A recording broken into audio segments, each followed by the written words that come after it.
Hello mga mommies and daddies, kamusta kayo diyan? Ito ang mga bata nag-request di ay og Toblerone guys. So ayan na dali-dali mig adto dito sa Chicham kay gusto na sila mo og Toblerone. So ubanan mi ninyo guys, tara na.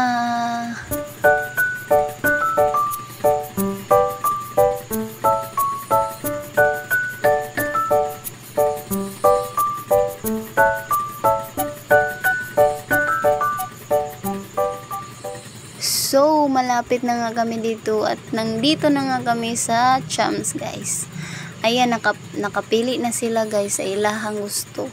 So, musakay na po may balik sa sikad, paadto mi sa merkado kay magpalit mig isda.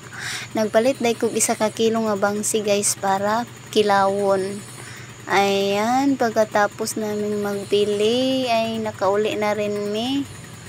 So, magsugod na tag-prepare para sa atong kilawon. So, ang akong bana di ay nag-prepare po siya para sa iyang sugbaunon nga isda. Ayan.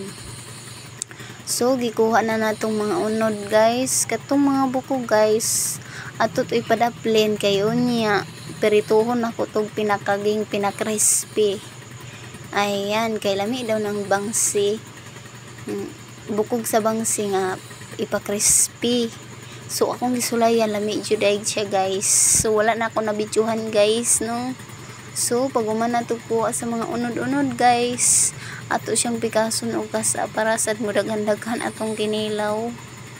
Ayan, pikas-pikason nato siya guys hangtod nga mahurot siya og pikas-pikas. Ayan. So pikas-pikas lang lang nato siya guys. Ayan, nahuman din. So butangan din nato siya tuba guys para pawala sa langsa. Ayan, para pawala na siya sa langsa guys, para wala na siya langsa.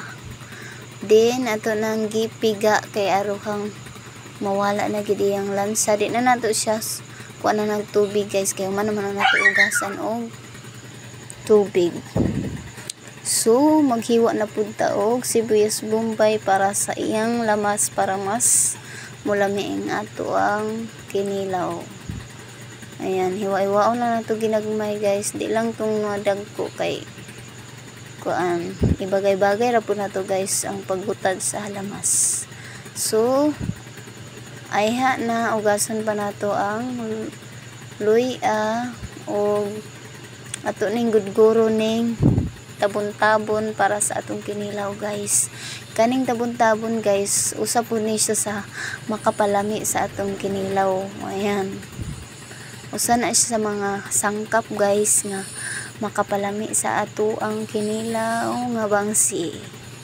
Ayan, ato sana ipadaplin kay ato pa ning kuag panit ning mga luya. Ayan, ato ana ning